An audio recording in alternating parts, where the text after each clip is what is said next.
स्वागत है आप सभी का उत्तराखंड प्राइम में। आपके साथ हूं मैं दीपा बाफिला। बुलेटिन की शुरुआत करते हैं बड़ी खबर के साथ। देहरादून से मिल रही है। सूर्यधार झील का मामला एक बार फिर से गर्मा गया है। सतपाल महाराज ने सिंचाई विभाग के अधिकारियों को फटकार लगाई है। सूर्यधार झील की गहराई 7 मीटर से बढ़ाकर 10 मीटर की गई है और झील की गहराई बढ़ाने पर मंत्री नाराज हो गए हैं। सतपाल महाराज नाराज हो गए हैं। देखिए, पूर्व सीएम त्रिवेंद्र सिंह रावत के विधानसभा क्षेत्र डोईवाला में बन रही सूर्यधार झील और इसी को लेकर जब अधिकारियों के साथ में मीटिंग कर रहे थे सतपाल महाराज, तो वहां पर वो नाराज दिखाई दिए। ये बड़ी जानकारी आपके सामने है। सिंचाई विभाग के अधिकारियों को फटकार भी लगाई है सतपाल महाराज ने। बड़ी खबर, सूर्यधार झील का मामला एक बार फिर से गर्मा गया है और देखिए, झील की गहराई 7 मीटर थी जिसको बढ़ा करके 10 मीटर की गई है। इसी को लेकर सतपाल महाराज नाराज हो गए कि किससे पूछ करके ये गहराई को बढ़ा दी गई है। अब कई तरह की बातें निकल करके बाहर आ रही हैं। देखिए, त्रिवेंद्र सिंह रावत के विधानसभा क्षेत्र डोईवाला में सूर्यधार झील बन रही है और इसी पूरे मामले पर मीटिंग हुई, बैठक में नाराज दिखाई दिए सतपाल महाराज। बड़ी जानकारी आपके सामने है। 7 से 10 मीटर इसको की गई है। और सूर्यधार में आपने जो है 7 मीटर से 10 मीटर बढ़ा दिया बिना परमिशन के। ये क्या है? मतलब कितनी बड़ी अनामली है ये। दुर्भाग्य है हमारा कि बिना किसी परमिशन के, बिना किसी चीज के आप 7 मीटर से उसको 10 मीटर कर रहे हैं। फिर इधर तो हम कह रहे हैं कि अनुसंधान संस्थान बना रहे हैं, हम लोग कर रहे हैं, जल विद्युत योजनाओं का कर रहे हैं, उधर देख लीजिए। Very shameful. इससे पता लगता है कि हमारी कोई कार्य संस्कृति नहीं है। जो चाहे कर लो, बिना परमिशन के कर लो। ये टॉलरेबल नहीं है, मैं आपको बता रहा हूं। बड़े शर्म की बात है कि इतनी टेक्नोलॉजी, इतना ज्ञान रखने के बाद भी कोई कहीं की स्कीम को कहीं फिट कर दिया गया। मैं तो उसकी तलाश में हूं पूरा।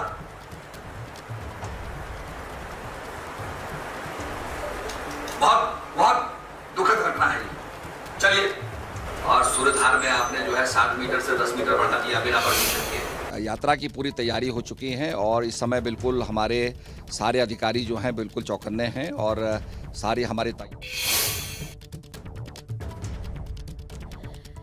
तो सुना आपने किस तरीके से नाराज दिखाई दिए सतपाल महाराज। मीटिंग लेते वक्त अधिकारियों को फटकार लगाई। उन्होंने कहा कि बिना परमिशन के ये कैसे हो गया, झील की गहराई को 7 मीटर से कैसे 10 मीटर कर दी गई है। इसको लेकर भी जवाबदेही तय होनी चाहिए, कार्रवाई होगी। उन्होंने कहा है ये बिना अनुमति के कैसे हुआ। इसी पर अधिक जानकारी लेते हैं। हमारे साथ पंकज जुड़ चुके हैं देहरादून से, सीधे उन्हीं का रुख कर लेते हैं। पंकज, देखिए, मीटिंग के दौरान क्या कुछ हुआ, सबसे पहले तो वो आप विस्तार से बताएं। और ये 7 मीटर झील की गहराई थी जिसको बढ़ा करके 10 मीटर कर दिया गया, इसको लेकर क्या जानकारी मिल पा रही है, अधिकारी क्या बता पा रहे हैं? दीपा, देखिए, ये पिछली सरकार के दौरान का मामला है। जब त्रिवेंद्र सिंह रावत मुख्यमंत्री थे, उस वक्त उन्होंने अपने विधानसभा क्षेत्र के थानों में एक सूर्यधार झील का निर्माण कराया था और इसका जो निर्माण कराया था वो सिंचाई विभाग ने कराया था। कल इसकी सिंचाई विभाग की समीक्षा बैठक हुई थी और समीक्षा बैठक के दौरान ही जो सिंचाई मंत्री है सतपाल महाराज, उन्होंने कई तरह की आपत्तियां जताई हैं, खासकर उस झील के लिए जो त्रिवेंद्र सिंह रावत की विधानसभा क्षेत्र में बनाई गई है। पिछले दौरान भी इसमें एक जाँच बताई गई थी, कई तरह की अनियमितताएं इसमें थी और इसमें एक ये भी है कि जिस तरह से सिंचाई जो झील बनाई गई है वो अभी किसी काम में नहीं आ रही है। ना उससे कोई किसी रूप से किसी खेतों का सिंचाई की जा रही है, ना ही लोगों के लिए, आसपास के लिए पानी का सप्लाई की जा रही है। क्योंकि जो झील का निर्माण किया गया था वो इसलिए किया गया था ताकि थानों के आसपास और डोईवाला विधानसभा क्षेत्र की जो एरिया है वहाँ पर पानी की सप्लाई हो सके, लोगों को 24 घंटे पानी मिल सके। लेकिन पानी जब आता है तो वहाँ के जो किसान हैं आसपास के, वो आंदोलन कर देते हैं कि यहाँ पर पानी को एक जगह रोकने से उनके सिंचाई पर प्रभाव पड़ेगा, कई तरह की दिक्कतें हो सकेंगी। और इसमें जब इसका निर्माण हो रहा था उस वक्त की कई तरह की अनियमितताएं इसमें आई थी। सतपाल महाराज ने उस वक्त भी इसमें कई तरह की बात कही थी कि क्योंकि ये जो ये का तकरीबन 60 करोड़ की लागत से इसका निर्माण किया गया था और यहाँ अगर देखा जाए तो उस वक्त क्योंकि 2-3 बार इसका जो एक्सटेंशन है वो किया गया और फिर उसके बाद जो सामान है, तमाम जो निर्माण सामग्री होती है उसके भी रेट बढ़ते गए, तो उस वक्त इसमें कई तरह की धांधली के भी आरोप लगे। इसलिए एक टीम का गठन किया गया था। टीम इसकी जाँच कर रही है। जाँच रिपोर्ट अभी नहीं आई है। और एक बड़ा सवाल, देखिए, मैं ये भी बता दूँ दीपा, क्योंकि जब ये झील बन रही थी तो इस लिहाज से बनाई गई थी कि आसपास के लोगों को सिंचाई का पानी मिल सके और पीने का पानी मिल सके, सके, इसके साथ साथ ही एक डेवलपमेंट किया जा सके, पर्यटन की दृष्टि से भी वहाँ लोग जा सके घूमने फिरने के लिए। लेकिन वहाँ पर कुछ प्राइवेट लोगों ने, मुख्यमंत्री कार्यालय के कुछ लोगों ने वहाँ पर जमीनें खरीद ली और जमीनें अपने नाम से वहाँ पर रजिस्टर कराई गई और पीडब्ल्यूडी विभाग ने एक पुल का निर्माण किया जो अपने खर्चे पर किया गया, जिसका जो पूरी तरह से प्रयोग किया जाएगा वो स्थायी जो जिन लोगों ने जमीनें खरीदी हैं उनके रूप में किया जाएगा। तो ये तमाम तरह की अनियमितताएं वहाँ थीं और अभी इसकी जांच चल रही है। सतपाल महाराज ने इसी को लेकर नाराजगी जताई है। उन्होंने साफ कहा है कि सिंचाई विभाग के अधिकारियों ने जो झील की गहराई थी, उसकी जो लंबाई, जो एक पुस्ता बनाया जाता है उसको 7 मीटर से बढ़ाकर 10 मीटर बिना अनुमति के किया गया है। इसमें कई तरह की गड़बड़ियां हैं। अब ये देखना होगा कि जो इसमें एक आपत्ति जताई गई है, नाराजगी सतपाल महाराज ने जताई है, उसका असर क्या होता है, क्योंकि इसकी जांच चल रही है। जांच कब पूरी होगी? पिछले 7-8 महीनों से जांच हो रही है। जांच के आदेश उन्होंने उसी वक्त दिए थे जब इस झील का उद्घाटन हुआ था। एक बार वो निरीक्षण करने गए थे और निरीक्षण में कई तरह की अनियमितता पाई गई थी। उनको ये जानकारी नहीं थी कि वहां पर सिंचाई विभाग द्वारा किसी झील का निर्माण किया जा रहा है और ये सीधे तौर पर इस रूप में भी देखा जा रहा था, क्योंकि उस वक्त मुख्यमंत्री त्रिवेंद्र सिंह रावत थे और सतपाल महाराज सिंचाई मंत्री थे, तो दोनों की आपसी में समन्वय न होने की वजह से भी इसमें कई तरह की बातें खड़ी हुई थी। फिलहाल दीपा, अब नाराजगी जो जाहिर की है सतपाल महाराज ने, जो फटकार लगाई है, जाहिर सी बात है कि जांच की प्रक्रिया भी और तेज होगी और इसको लेकर आगे अब वो किस तरीके से बढ़ते हैं इस पर भी लगातार हमारी नजर होगी। बहुत शुक्रिया आपका पंकज, पूरी जानकारी के लिए। मीटिंग हुई, मीटिंग में फटकार लगाई अधिकारियों को। मीटिंग से जब बाहर निकले तो क्या कुछ कहा सतपाल महाराज ने, एक बार फिर से आपको सुनवाते हैं। मैंने सूर्यधार को लेकर के ये कहा है, कल मैंने बताया कि भाई एक जो डैम है वो 7 मीटर बनना था, 7 की जगह आप उसको 10 ले गए। किसकी सैंक्शन थी, किसकी परमिशन थी? आप लोग इंटेलेक्चुअल नॉलेज की बात करते हैं, टेक्निकलिटी की बात करते हैं, इंजीनियरिंग की बात करते हैं। ये कौन सी इंजीनियरिंग है, यही पूछा मैंने उन लोगों से। तो उनको सजग किया कि इस प्रकार की पुनरावृत्ति ना हो कि बिना सैंक्शन के, बिना अनुमति के कोई चीज़ बन रही है, ये उचित नहीं है। तो जाँच चल रही है, उसके लिए कमेटी भी बन चुकी है, जाँच चल रही है। जाँच की जब जाँच आएगी, मैं इसलिए कहना नहीं चाहता था कुछ, पर मैंने ये टेक्निकली बातें कही हैं कि भाई हमारी टेक्निकल चीज़ साउंड होनी चाहिए और बिना अनुमति के कोई खर्चा नहीं होना चाहिए। अब आगे बढ़ते हैं। मुख्यमंत्री पुष्कर सिंह धामी ने देहरादून में केंद्रीय पर्यावरण मंत्री भूपेंद्र यादव से मुलाकात की। मुख्यमंत्री धामी ने उनसे प्रदेश से संबंधित अहम मुद्दों पर चर्चा की और सीएम ने केंद्रीय मंत्री को पर्यावरण मंत्रालय में राज्य के लंबित मामलों को निपटाने के लिए भी अनुरोध किया है, ऐसी जानकारी है। जब दोनों के बीच में हो रही थी मुलाकात, उसी वक्त की तस्वीरें आपको दिखा रहे हैं। स्वागत किया पुष्कर सिंह धामी ने।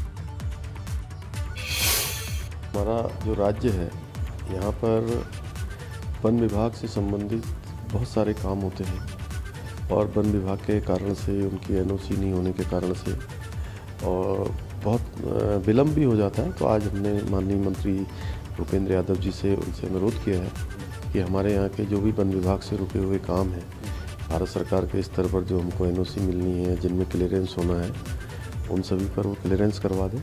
इसके साथ साथ जो इस समय वनाग्नि की समस्या है, उसके बारे में भी हमने चर्चा की है। हमारे यहाँ FRI भी है, फॉरेस्ट रिसर्च इंस्टीट्यूट है।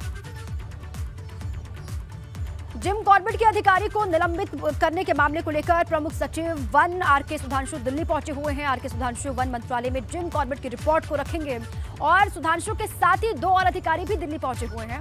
इस दौरान एम्पावर कमेटी के सामने रिपोर्ट रखी जाएगी। जिम कॉर्बेट के भीतर हुई गड़बड़ी को लेकर वन मंत्रालय को रिपोर्ट सौंपी जाएगी। पाकरो रेंज और कालागढ़ में हुए कामों में गड़बड़ी को लेकर वन विभाग के 3 बड़े अफसरों के ऊपर कार्रवाई हुई है। इसी मसले पर अब रिपोर्ट दिल्ली सौंपी जाएगी।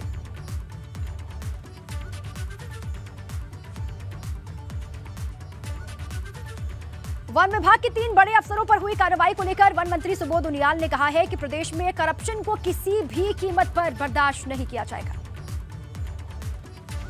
कॉर्बेट एरिया में, कॉर्बेट पार्क में तो कुछ अनियमितताएं थी और जिस पे सुप्रीम कोर्ट की एक कमेटी ने भी जिसको संज्ञान में लिया था, वो भी इस पर देख रही है। तो उसमें जो प्रथम दृष्टया जो साक्ष्य सरकार को मिले हैं, उसके आधार से इन लोगों की जो कमियां पाई गई, उसके आधार पर निर्णय लिए गए।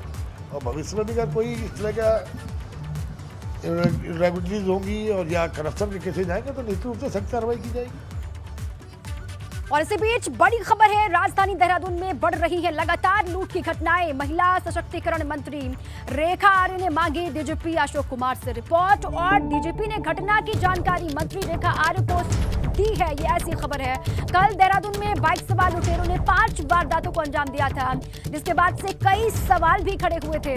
महिलाओं के साथ बढ़ रही चेन स्नैचिंग की वारदातें और इसी पर अब रेखा आर्य ने डीजीपी अशोक कुमार से रिपोर्ट मांगी। खबर यह है कि डीजीपी की तरफ से रिपोर्ट दे दी गई है।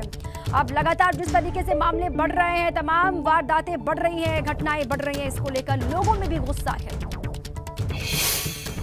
घटना है, हमने इसका संज्ञान लिया है, इसको हर हालत में वर्कआउट कराएंगे और संबंधित अधिकारियों को जिम्मेदार भी ठहराएंगे। कि मैं आज रिव्यू कर रहा हूँ, शाम 5 बजे बैठक कर रहा हूँ और जो इसके जिम्मेदारी अगर पुलिस की कहीं भी किसी लेवल पे कोई कमी होगी तो उस पर कार्रवाई भी करेंगे। जो घटनाक्रम चेन स्नैचिंग की महिलाओं के साथ में हुई है, ऐसा नहीं होना चाहिए, क्योंकि ये देवभूमि में है। इस प्रकार के कौन से अराजक तत्व घूम रहे हैं, इसको गंभीरता से लेना होगा। अभी पुलिस महानिदेशक आए हुए थे, मैंने उनको भी ये साफ कहा है कि इसका पर्दाफाश होना चाहिए। कौन व्यक्ति इसमें संलिप्त है, बाहर के कौन लोग आ रहे हैं, क्या उनका सत्यापन हुआ है, सीसीटीवी इत्यादि खंगाले जाएं और निश्चित रूप से जो अपराधी इसके हैं, जो चेन स्नैचिंग जैसे काम को अंजाम दे रहे हैं, उनको सलाखों के पीछे जाना चाहिए। तो उन्होंने इस विषय को गंभीरता से लिया है। मुझे उम्मीद है कि जल्द से जल्द जो है चेन स्नैचर जो है वो पकड़े जाएंगे। अब आगे बढ़ते हैं और बात करते हैं उत्तराखंड के जंगलों में आग के तांडव की। उत्तराखंड में हरियाली में आग लगी हुई है, जंगल लगातार जल रहे हैं, मगर वन विभाग सिर्फ और सिर्फ तमाशा देख रहा है। जंगल में आग लगने की अलग अलग जगहों की तस्वीरें आपके स्क्रीन पर हमने रखी हैं। देखिए, टिहरी, मसूरी, रुद्रप्रयाग, नैनीताल के जंगल इस वक्त आग से धधक रहे हैं। ये तस्वीर उत्तराखंड के जंगलों में हो रही अग्नि तांडव की गवाही दे रही हैं और वन विभाग कितना असफल, नकारा साबित हो रहा है, इन तस्वीरों से भी आप देख सकते हैं, अंदाजा लगा सकते हैं। नैनीताल के जंगल हो, मसूरी के हो, रुद्रप्रयाग, टिहरी, हर जगह जंगलों के तबाह होने की तस्वीरें सामने आ रही हैं।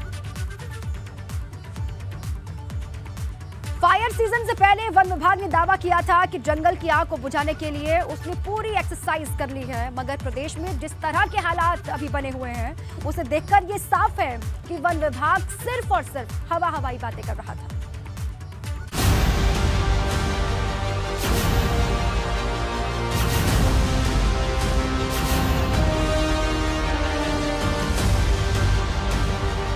ये नैनीताल का जंगल है जहां आग ने तांडव मचा रखा है। एयरफोर्स के रडार स्टेशन के पास इस जंगल में भीषण आग लगी है। देखते ही देखते आग जंगल के बड़े हिस्से में फैल गई, जिसे बुझाने के लिए एयरफोर्स, फॉरेस्ट डिपार्टमेंट और फायर ब्रिगेड के कर्मचारियों को काफी मशक्कत करनी पड़ी। आग कितनी भीषण है, इसका अंदाजा आप इन तस्वीरों से लगा सकते हैं। चीड़ का जंगल होने की वजह से आग और तेजी से फैलती चली गई, जिससे जंगल का एक बड़ा हिस्सा जल करके खाक हो गया। जब हवा चली तेज, तब जाके इनको मालूम हुआ कि आग लगी हुई है यहाँ पर। फिर इन्होंने फोन किया, हम लोग तुरंत यहाँ से आए फायर स्टेशन से, और नीचे से बुझाते हुए हम लोग आ रहे हैं। और आग जो है कई जगह लगी हुई है, जिसमें एयरफोर्स भीमताल से भी गाड़ियाँ रखी है, और यहाँ लोकल की लड़िया कांटा की भी गाड़ी है, और हमारी फायर टेंडर है, और हम लोग तब से लगे हुए हैं। लेकिन ये कहीं संदिग्ध लगती है, ऐसा आग के नीचे से लगते हुए आई है। बाकी पूरी कोशिश है हमारी कि ताकि आग को ना फैलने दें, क्योंकि आगे आग फैल गई तो फिर ज़्यादा ही कवर करना बहुत मुश्किल हो जाएगा। ये तस्वीर पहाड़ों की रानी मसूरी के जंगलों की है। टिहरी बाईपास रोड के पास जंगल जलता रहा और वन विभाग कुछ भी नहीं कर पाया। आग की सूचना पर वन विभाग और फायर सर्विस की टीम मौके पर पहुंची। काफी मशक्कत के बाद आखिरकार आग को बुझाया गया, मगर तब तक काफी पेड़ जल करके खाक हो चुके थे। देर रात आग लगी थी और तेज हवा की वजह से झाड़ियों में आग फैलती चली गई और उसने विकराल रूप ले लिया। उधर रुद्रप्रयाग का जंगल भी धधक रहा है। जिला मुख्यालय से सटे जवाड़ी गांव के पास जंगल जल रहा है। जिस जगह ये आग लगी है, ये जगह वन विभाग के दफ्तर से महज 2 किलोमीटर की दूरी पर है, मगर फिर भी जंगल जलता रहा और वन विभाग तमाशबीन बना रहा। इस जगह से महज कुछ ही दूरी पर मेले का आयोजन हो रहा है। ऐसे में खतरा इस बात का है, अगर ये आग आगे बढ़ते बढ़ते मेले वाले जगह तक पहुंच जाती तो क्या होता। हरियाली पर संकट है। वन विभाग के अधिकारियों को फटकार भी लग चुकी है। बावजूद इसके वन विभाग अभी भी कछुए की रफ्तार से काम कर रहा है। एबीपी गंगा के लिए रुद्रप्रयाग से रोहित, मसूरी से सुनील के साथ नैनीताल से कमल जागती की रिपोर्ट। बात करते हैं चारधाम यात्रा की। चारधाम यात्रा शुरू होने जा रही है और ऐसे में हरिद्वार में भी काफी भीड़ रहने वाली है, क्योंकि यात्री गंगा में डुबकी लगाने के बाद चारधाम यात्रा के लिए रवाना होते हैं। यात्रा की तैयारियों को लेकर हरिद्वार के डीएम विनय शंकर पांडे से खास बातचीत की हमारे संवाददाता पंकज राणा ने। आपको सुनवाते हैं क्या कुछ कहा उन्होंने। उत्तराखंड में 3 मई से यात्रा की शुरुआत हो रही है और हरिद्वार चारधाम यात्रा का मुख्य पड़ाव होता है। जो भी यात्री आता है वो हरिद्वार में गंगा स्नान के लिए आता है। हरिद्वार से ही ट्रैफिक व्यवस्था को कंट्रोल किया जाता है। आगे कितने यात्री जाने हैं वो सभी चीज़ें मैनेज की जाती है। हमारे साथ उस पर बातचीत करने के लिए हरिद्वार के डीएम विनय शंकर पांडे जी हैं। किस तरह की व्यवस्थाएं सर रहेंगी? सर, हमारे पास तैयारियों के लिए सिर्फ 5 दिन का वक्त बचा है। 3 तारीख से यात्रा शुरू हो जाएगी। हरिद्वार क्योंकि बड़ा मुख्य पड़ाव है, तमाम यात्री दिल्ली से हो, यूपी से हो, हरियाणा से हो, उसी राइट साइड से आता है, तो क्या व्यवस्था अभी है हमारी? देखिए, ये बात बिल्कुल सत्य है कि हरिद्वार चारधाम यात्रा का प्रवेश द्वार माना जाता है और देश विदेश के जो भी तीर्थयात्री आते हैं एक दिन हरिद्वार में रुककर मां गंगा का स्नान करने के उपरांत ही अपनी यात्रा प्रारंभ करते हैं। इन सभी चीज़ों को ध्यान में रखते हुए हम लोगों ने जो बेसिक व्यवस्थाएं होती हैं, जैसे मुख्य रूप से जितने भी होटल, धर्मशाला, लॉज हैं, उनको बड़ा स्पष्ट निर्देश दिया गया है कि किसी भी तीर्थयात्री के साथ मनमानी वसूली नहीं होनी चाहिए। उनके रेट बोर्ड्स बाकायदा डिस्प्ले हों। हम लोग एक कंट्रोल रूम भी जो आपदा प्रबंधन का है वो नंबर भी हम 1-2 दिन में डिस्प्ले करने वाले हैं कि अगर किसी तीर्थयात्री को किसी तरह की कोई शिकायत होती है तो उस पर वो तुरंत अपनी शिकायत दर्ज करा सकता है और हम लोग तत्काल उसको रिस्पॉन्ड करेंगे, चाहे किसी भी विषय से रिलेटेड हो। इसके अलावा रोड़ी बेल वाला और हर की पैड़ी के आसपास जो भी अतिक्रमण हो रखे थे उनको आज व्यापक अभियान चलाया जा रहा है और बड़ी की संख्या में तकरीबन 1000 के आसपास वहाँ से झुग्गी झोपड़ी और ठेले जो अनथराइज लगे थे उनको सब हटाया गया है। साफ़ सफाई की व्यवस्था भी बहुत दुरुस्त की जा रही है। इसके अतिरिक्त जहाँ तक ट्रैफिक का प्रश्न है, देखिए ये चारधाम यात्रा में जो हमारे मुख्य धाम हैं वहाँ पर डिपेंड करता है कि वो कितने लोगों को आने की अनुमति दे रहे हैं, तो उसके हिसाब से हम लोग का कोऑर्डिनेशन रहेगा। अगर ऊपर के डिस्ट्रिक्ट के जिलाधिकारियों का ये कहना है कि साहब यहाँ भीड़ ज़्यादा है, यहाँ पर ट्रैफिक को रोका जाए, तो उसकी भी व्यवस्था की जाएगी। सर, यात्रा के साथ साथ वहाँ पर अन्य यात्री भी आते हैं, गंगा स्नान के लिए आते हैं, अस्थि विसर्जन के लिए आते हैं, तो उस वक्त ये सब मैनेज रहेगा, यात्रा भी चलेगी, इस तरह के यात्री बनेंगे, तो उसके लिए क्या आपने घाटों पर अलग से व्यवस्था की है, क्या रहेगा?